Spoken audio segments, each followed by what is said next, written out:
केंद्रीय गृह मंत्रालय सोच विचार कर रहा है कि वेस्ट पाकिस्तान रेफ्यूजीज के पास जिस कस्टोडियन लैंड का पोजीशन है उसके ओनरशिप राइट्स उन्हें दे दिए जाएं। ये जानकार सूत्रों का कहना है कि अमेंडमेंट लाने की कोशिश की जा रही है उन कानूनों में जिनकी वजह से अभी तक वेस्ट पाकिस्तान रेफ्यूजीज के पास उस जमीन के ओनरशिप राइट्स नहीं थे। लेकिन क्या कस्टोडियन लैंड के राइट्स देना इतना आसान है? और क्योंकि सब लोग जानते हैं कस्टोडियन प्रॉपर्टी एनिमी प्रॉपर्टी से अलग है और कस्टोडियन प्रॉपर्टी पर कई पूरे जम्मू कश्मीर में अगर देखा जाए तो पीओजेके के जो डिस्प्लेस्ड लोग हैं वो भी कस्टोडियन के मकानों में उनके पास भी कस्टोडियन की प्रॉपर्टी है। उनमें से भी कई लोग ये डिमांड रखते हैं कि उन्हें भी कस्टोडियन प्रॉपर्टी की राइट्स दिए जाएं, लेकिन उनके मामले में जो सरकार है वो चुप्पी थामे हुए है। इसी को लेकर बात करने के लिए मेरे साथ एसओएस इंटरनेशनल के चेयरपर्सन राजीव चुन्नी जी हैं, जो पीओजेके के खुद भी डिस्प्लेस्ड पर्सन हैं और पीओजेके के जितने भी डिस्प्लेस्ड लोग हैं उनके मुद्दों पर अक्सर बात करते हैं। सबसे पहले राजीव जी, स्वागत आपका स्ट्रेट लाइन में। धन्यवाद। आपसे ये समझना चाहूंगी कि अब केंद्रीय गृह मंत्रालय अगर सोच विचार कर रहा है कि वेस्ट पाकिस्तान रेफ्यूजीज को उस कस्टोडियन लैंड के ओनरशिप राइट्स दे दिए जाएं, जिसको लेकर लेफ्टिनेंट गवर्नर मनोज सिन्हा ने भी कुछ दिन पहले जब वो वेस्ट पाकिस्तानी रेफ्यूजीज को एड्रेस कर रहे थे उन्होंने कहा था कि आपके पास जमीनों के हक नहीं है, मैं वादा करता हूं कि आपको जमीनों के हक दिए जाएंगे। इसको पीओजेके के जो डिस्प्लेस लोग हैं वो किस तरीके से देखते हैं? देखें, एक बात मैं साफ कर दूं, हम किसी के विरोध में नहीं हैं और वैसे भी सबसे पहले रिफ्यूजी यूनाइटेड फ्रंट का मैं अध्यक्ष रहा, जिसमें पश्चिमी पाकिस्तानी 65-71 के रिफ्यूजी और 47 वाले, इन सब की लड़ाई में लड़ता था। ये बात नहीं है कि हम किसी के खिलाफ हैं, लेकिन मैं सरकार को कानून मुझे सिखाना पड़े ये बड़ी त्रासदी है। इनको ये पता नहीं है कि कस्टोडियन का जो कानून है वो बड़ा सेंसिटिव मामला है, क्योंकि आप एक तरफ पार्लियामेंट में रेजोल्यूशन पास करते हो कि पीओके हमारा इंटेग्रल पार्ट है और उसमें सबसे बड़े जो भुक्तभोगी हैं वो मेरे लोग हैं, इसलिए क्योंकि हम 7 से भी अधिक दशकों से अपने घरों से बाहर हैं और इतनी देर हो जाने के बाद भी मुझे आज रिफ्यूजी का दर्जा हासिल नहीं और ना ही जो मेरी चल अचल संपत्तियां वहां पड़ी हैं उसके कोई मुआवजे सरकार ने दिए हैं, क्योंकि सरकार का ये कहना है कि वो हमारा एक अभिन्न अंग है और उसको खाली कराएंगे और आप लोगों को आपके घरों में रिस्टोर करेंगे। चलिए, अच्छी बात है, लेकिन आज जब आप कस्टोडियन की बात करते हैं तो कस्टोडियन की काफी बड़ी जो भूमि है वो हमारे लोगों के पास भी है और हमारी एक ऐसा तबका है जिसको उस पर दफा 3 का आर्टिकल 3 में इस बात का राइट है कि हम इंतकाल करा सकते हैं। वो इसलिए है क्योंकि मेरी चल अचल संपत्तियां पार पड़ी हैं। बिल्कुल, जो कस्टोडियन लैंड है उसका मतलब ही यही है कि जो प्रॉपर्टी जो यहाँ से पीओजेके में रह रहे हैं लोग, जो उनकी प्रॉपर्टी है वो यहाँ है, जो यहाँ के लोग हैं उनकी प्रॉपर्टी वहां है। और क्योंकि जेएंडके को माना जाता है कि एक ही जम्मू कश्मीर इंडिया का अभिन्न अंग है, इसकी वजह से एनिमी प्रॉपर्टी एक्ट में तो कवर होता नहीं है, तो कस्टोडियन की प्रॉपर्टी जितनी भी है वो है तो आप ही की है। देखें, एक मैं सरकार की जानकारी के लिए बता दूं कि जब विभाजन हुआ था हिंदुस्तान पाकिस्तान का, जम्मू कश्मीर का कभी विभाजन नहीं हुआ, तो उस विभाजन के बाद बहुत बड़ी समस्या थी। हिंदू सिख लाखों तादाद में यहां आ गए पाकिस्तान से और लाखों मुस्लिम यहां से पार गए। अब उनको किस तरह से रिहेबिलिटेट करना है उसके लिए एक एक्ट बना था, displaced persons relief and rehabilitation act of 1954, और वो पाकिस्तान और हिंदुस्तान की सरकारों ने मिल बैठकर दोनों ने बनाया था। उसका कारण ये था कि समस्या यहां भी थी और वहां भी थी और तय ये हुआ कि जो वहां पर हिंदू सिख प्रॉपर्टी छोड़ आए हैं पाकिस्तान में वो यहां से जाने वाले मुसलमान को दे दी जाएगी और जो यहां मुसलमान छोड़ गया है वो वहां से आने वाले हिंदू सिख को दे दी जाएगी। एक लंपसम एक्सचेंज हुआ, रिफ्यूजी स्टेटस मिला और जो सुविधाएं एक रिफ्यूजी को मिलती हैं वो मिलके लोग मेन स्ट्रीम में आ गए और वो भारत के प्रधानमंत्री और उप प्रधानमंत्री भी ऐसे लोग बने। लेकिन मेरे केस में क्या है कि मैं भी आया हूं वहां से, मेरे लोग दिल्ली में भी बैठे, यूपी बिहार में भी बैठे, लेकिन मुझे वो सुविधाएं नहीं मिली जो उस एक्ट में उन लोगों को मिली जो पार्टीशन की वजह से आए। लेकिन आज तक हम इंतजार कर रहे हैं। आज आप कस्टोडियन प्रॉपर्टी की बात करते हो तो आज तक हम कहते हैं कि हमारे बड़े सारे लोग हैं, जितनी जमीन आपने देने का वायदा किया था यहां टेम्परेरी सेटलमेंट के लिए उतनी जमीन आप नहीं दे पाए, आपने हाथ खड़े कर दिए, हमारे पास जमीन नहीं है। अगर आज आपके पास जमीन है, सरप्लस लैंड है, पहले तो आप मेरी उस कमी को पूरा करिए जो आपने मेरे से वायदा किया था, आपने नहीं की। और दूसरी बात, हम इनको सिर्फ एक टेक्निकलिटी समझा रहे हैं कि इसको मत छेड़िए, क्योंकि कस्टोडियन एक्ट जो है ये बड़ा नाजुक मामला है। क्या समझते हैं कि 23,000 कनाल के करीब करीब कहा जा रहा है कि जो जमीन वेस्ट पाकिस्तानी रिफ्यूजीज के कब्जे में ऑलरेडी है, बस उसी के ओनरशिप राइट्स उनको दे दिए जाएंगे। इसके क्या रेपरकशंस आप समझते हैं? क्योंकि कस्टोडियन लैंड जो है वो पीओजेके में भी एग्जिस्ट कर रही है। अगर यहां पर कस्टोडियन लैंड के राइट्स जो है वो वेस्ट पाकिस्तान रिफ्यूजीज में दे दिए जाते हैं, तो वहां पर उस जो कस्टोडियन की प्रॉपर्टीज है उनका क्या होगा? वो भी निश्चित तौर पर बदलेंगे। अगर यहां हम कानून बदल के कस्टोडियन प्रॉपर्टी को इधर उधर कर रहे हैं तो वो भी बदल सकते हैं। आप उनको रोक नहीं सकते फिर पाकिस्तान को या पीओके को कि आप क्या कर रहे हैं, क्योंकि शुरुआत तो हमने की है। और दूसरी बात ये है, सबसे बड़ी बात, कि मेरे जो लोग हैं, जो पश्चिमी पाकिस्तानी के अतिरिक्त जो मेरे लोग हैं, उनको जो जमीनें अलाट हुई थी वो दूर दराज थी, लोग नहीं जा पाए। तो हमने क्या किया, कई जमीनों पर हमने टिलर्स बिठाए। उसमें पश्चिमी पाकिस्तानियों की भी बहुत बड़ी तादाद है जो हमारी जमीनों पर टिलिंग का काम करते थे। लेकिन बाद में land to the tiller act आया और इन लोगों ने वहां अपनी जो थी वो काश्तकारियां उस पर अपनी दर्ज करा ली। उससे क्या हुआ कि आज क्या ये मुमकिन था उस समय कर पाना? क्योंकि वेस्ट पाकिस्तानी रिफ्यूजीज के पास ना स्टेट सब्जेक्ट था, और स्टेट सब्जेक्ट का कानून जब तक जम्मू कश्मीर में रहा तब तक जमीन के अधिकार जो है वो वेस्ट पाकिस्तानी रिफ्यूजीज को थे ही नहीं। तो क्या मुमकिन था उनके लिए कि land to the tiller act के तहत जो है वो उन जमीनों की जो राइट्स हैं वो अपने नाम कर लेते? देखें, उस समय वो राइट्स अपने नाम कर लेते तो आज एलजी को जरूरत ना पड़ती राइट्स देने की। राइट्स इनके पास नहीं थे, लेकिन काश्तकारियां इनके पास थी। जो रिकॉर्ड था सरकारी, उसमें ये था कि ये रकबा फलां पीओके के विस्थापित को अलॉट है, लेकिन इसमें काश्तकार जो है वो फलाना आदमी है, उनके नाम चल रहे थे। और ये झगड़े आज भी कोर्टों में चल रहे हैं, रेवेन्यू कोर्ट्स में। Divisional commissioner, DC, deputy commissioner, ACR, सबके पास ये झगड़े चल रहे हैं, जहां पर हमारे रिफ्यूजीज का ये मुतालबा है कि मेरी जमीन वापस लौटाइए, ये लोग कब्जा नहीं छोड़ रहे। अगर आज आप उनको अधिकार दे दोगे तो मैं तो समझता हूं कि सबसे पहले तो हम उससे बाहर हो जाएंगे, नंबर 1। नंबर 2 ये बात है कि आप इनको जमीन दीजिए, हम इसका स्वागत करते हैं, लेकिन स्टेट लैंड दीजिए ना। हमारे पास इतनी बड़ी स्टेट लैंड है। आपने अभी अभी दावा किया है कि हमने लाखों कनाल जमीन जो है वो रोशनी में जो वो खाली कराई थी, जिस पर नाजायज कब्जे ड्राइव करके खाली कराई, जिसमें कब्जे थे लोगों के नाजायज। अगर वो जमीन आपके पास है तो आप दीजिए। आप कस्टोडियन एक्ट को छेड़ेंगे तो इसका मतलब ये है कि हम अपने उस रेजोल्यूशन को कमजोर करेंगे जो पार्लियामेंट के अंदर हमने लिया था कि PoK is integral part of India and it shall be वकेटेड।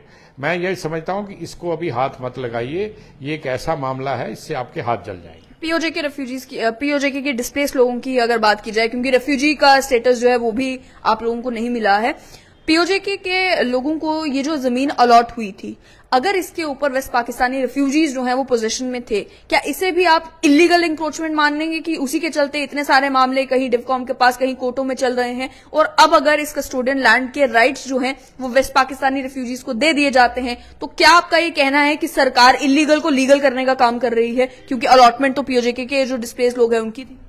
देखें, इसके लिए मैंने एक बाकायदा पत्र लिखा है हमारे यहाँ जो मुख्य सचिव हैं। मैंने कहा कि आप इनको लैंड्स देना चाहते हैं, दीजिए, हम स्वागत करते हैं, लेकिन इनसे एक एफिडेविट लीजिए, इनसे एक लिखवा के लीजिए कि हमारा किसी पीओ के परिवार से झगड़ा नहीं चल रहा जमीन को लेकर। हम किसी भी पीओ के परिवार की जमीन पर नाजायज काबिज नहीं है। अगर इस तरह से ये डिक्लेरेशन देते हैं तो आप इनको जमीन दीजिए, हम उसका स्वागत करेंगे। लेकिन फिर बात आ गई दोबारा कस्टोडियन वाली। अगर कस्टोडियन लैंड 27,000 के 23 या 27 जितनी भी आपके पास है जो आप दावा कर रहे हैं, पहले तो आप लैंड डेफिशिएंसी में उन लोगों को लाइए जिनकी चल अचल संपत्तियां पार पड़ी हैं और आज तक उसके मुआवजे नहीं मिले, ये कहकर कि हम इलाका खाली कराएंगे, हुआ नहीं। लेकिन अगर आप इसकी बात करेंगे, वैसे भी कई लोग मुझे कहते हैं कि कस्टोडियन एक्ट को समाप्त कर देना चाहिए। मैं उनको कहता हूं कस्टोडियन एक्ट तब तक नहीं समाप्त हो सकता जब तक पीओजेके वापस इंडिया के पास पीओके का फैसला नहीं हो जाता, क्योंकि मेरी चल और अचल संपत्तियां पार पड़ी हैं, वहां पर भी कस्टोडियन बैठा है।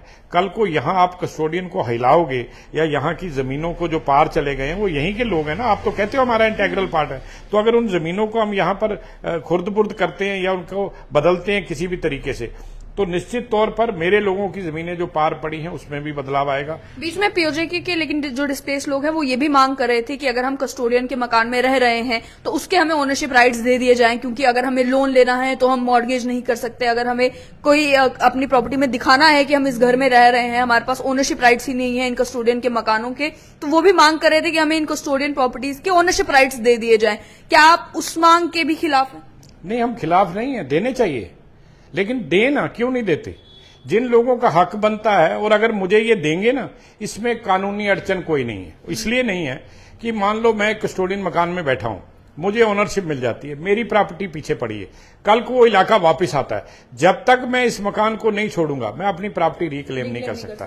तो मेरे लिए तो बड़ा आसान है, तो मुझे तो देनी चाहिए, लेकिन आप मुझे डिनाई कर रहे हैं। या अगर आप यहीं इसी मकान में रहना चाहते हैं तो आप ये कह सकते हैं कि मैं वो प्रॉपर्टी रिलिंक्विश करता हूं, कि वो प्रॉपर्टी जिसके पास है उसी के पास रहे। बिल्कुल, उसके लिए तो यही हो गया ना कि लंप सम एक्सचेंज हो गई, जैसे हमने पार्टीशन के लोगों के साथ किया था। आप एक्ट पढ़े वो 1954 वाला, उसमें बड़ा क्लियर लिखा है भाई जो लोग वहां छोड़ आए जिस स्केल में, उस स्केल में यहां दे दीजिए, और यहां जो स्केल में छोड़ गया उस स्केल में वहां उसको मिल जाए। तो ऐसे ही अगर मेरे लोग यहां बैठे हैं तो वो कोई ऐसे मुफ्त में नहीं बैठे, वो कोई फोकट में किसी ने नहीं बिठाया, उनकी प्रॉपर्टीज पार पड़ी हैं। मेरे पास तो सर्टिफाइड कापियां हैं जिसमें ये लिखा है कि इतनी इतनी प्रॉपर्टी आप लोगों को आइडिया है क्या स्टेटस है उन प्रॉपर्टीज का जो वहां पड़ी थी? क्या सभी प्रॉपर्टीज उसी तरीके से वेल मेंटेन्ड है जिस तरीके से यहाँ पर कस्टोडियन की प्रॉपर्टी मेंटेन की जा रही है, या कुछ प्रॉपर्टी वहां पर वैसी भी है जो तबाह बर्बाद हो चुकी है?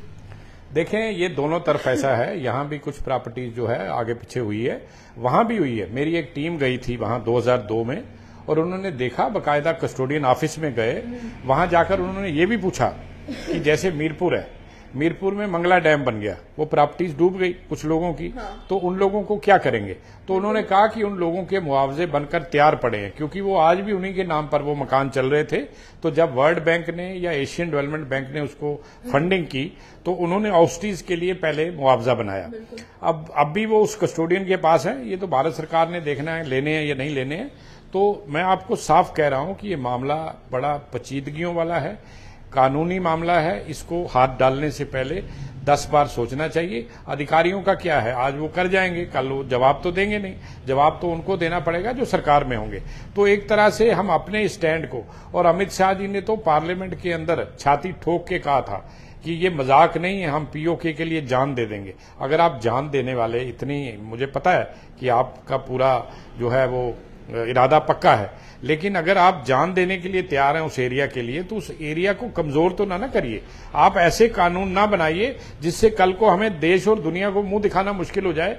भाई हमने तो अपने आप ही खुद ही उन जगहों को कमजोर कर दिया, और ऐसे कानून लाए जिससे ये लगे कि हमने उस इलाके को छोड़ने का मन बना लिया। अपना स्टेक जो है हमने वीकन कर दिया। बिल्कुल, अपना स्टेक हमें मजबूत करना है, हमें कमजोर नहीं करना है, क्योंकि यही छोटी छोटी चीजें हैं जो राष्ट्रीय अंतर्राष्ट्रीय मंचों पर जाकर जिनकी चर्चा होती है। भाई अगर पाकिस्तान या हिंदुस्तान इतना ही संजीदा था इलाके को लेकर, तो ये कस्टोडियन एक्ट को कमजोर क्यों किए? उसको रखते, अगर पाकिस्तान करता उसके कान पकड़ते, लेकिन हम खुद कर रहे हैं तो पाकिस्तान बाद में करेगा, हम तो कान भी नहीं पकड़ सकते उसके। दूसरी बात आपसे आखिर में समझना चाहूंगी कि आपको क्या लगता है कि एक तरफ पीओजेके को लेकर सरकार इतनी संजीदा है कि कहती है कि हम पीओजेके वापस भी लेंगे, जो असेंबली की सीटें हैं उन्हें भी फ्रीज करके रखा गया है, वहां के लोगों को लेकर भी सोच विचार किया जा रहा है कि किस तरीके से पीओजेके को भी जो है वो इंडिया के साथ मिलाया जाए, उसको लेकर भी कई सारे बयान दिए जाते हैं। और जब ये रिसेंटली पीओजेके दिवस भी मनाया गया था तो उस पर भी कई सारी कहानियां भी सुनाई गई थी उन सभी लोगों की जो पीओजेके से जम्मू कश्मीर आए थे, और किस तरीके से उन्हें घर वापसी होगी, किस तरीके से उन्हें घर वापस ले जाया जाएगा। लेकिन वहीं दूसरी ओर क्या आप समझते हैं कि सरकार उन लोगों को लेकर संजीदा नहीं है जो पीओजेके के लोग जम्मू कश्मीर में रह रहे हैं, जो ऑलरेडी इंडिया में रह रहे हैं, जो ऑलरेडी जम्मू कश्मीर में इंतजार कर रहे हैं कि उनके भी जो हक हैं वो उन्हें मिले? बिल्कुल ठीक कहा आपने। देखें, मैं कई बार सुनता हूं, मेरे मित्र हैं डॉक्टर जितेंद्र सिंह जी, दिन रात पीओके की बात करते हैं, वहां झंडा चढ़ाने की बात करते हैं, उस इलाके को खाली कराने की बात करते हैं, लेकिन मेरी कभी बात नहीं करते, मेरी बिरादरी की कभी बात नहीं करते, उन लोगों की बात नहीं करते जो उनके इलाके में वोटर हैं और वहां रहते हैं, बड़ी देर से कैंपों में रह रहे हैं, इस इंतजार में कि कभी सरकार कोई फैसला करेगी।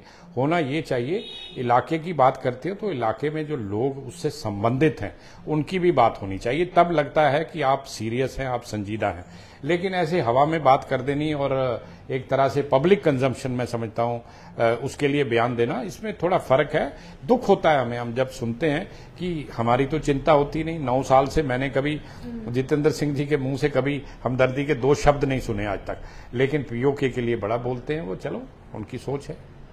बहुत बहुत शुक्रिया। तो आपने साफ तौर पर सुना कि इनका कहना है कि कस्टोडियन एक्ट में अगर कोई भी तब्दीली लाई जाती है तो उसके नेशनल इंटरनेशनल रिपरकशंस होंगे। रिपरकशंस इस तरीके से कि अगर कस्टोडियन लैंड के राइट्स वेस्ट पाकिस्तान रेफ्यूजीज को दे दिए जाते हैं तो वो ये कहना होगा केंद्र सरकार का कि पीओजेके में जो कस्टोडियन लैंड है उसमें जो लोग रह रहे हैं, पाकिस्तान की हुकूमत भी जो मर्जी चाहे फैसला कर सकती है उस कस्टोडियन लैंड को लेकर। पीओजेके की सरकार जो मर्जी फैसला कर सकती है उस कस्टोडियन लैंड को लेकर। इनका यह कहना है कि वेस्ट पाकिस्तानी रेफ्यूजीज को अगर आपको लैंड राइट्स देने हैं तो आप स्टेट लैंड उन्हें अलॉट करें। जो स्टेट लैंड आपने रिसेंटली एंटी इंक्रोचमेंट ड्राइव करके कई सारी जो है वो रिकवर करने का भी दावा किया है, वो जमीनें उन्हें अलॉट की जाए। और दूसरा ये कि कई सारी जमीनें जो पीओजेके के डिस्प्लेस्ड लोगों को अलॉट की गई थी सरकार के ही द्वारा, उनके ऊपर अगर इलीगल कब्जा वेस्ट पाकिस्तानी रेफ्यूजीज का है और उसी के ऊपर अगर आप राइट वेस्ट पाकिस्तानी रेफ्यूजी को दे देते हैं तो जो पीओजेके के रेफ्यूजी का राइट है उसका क्या?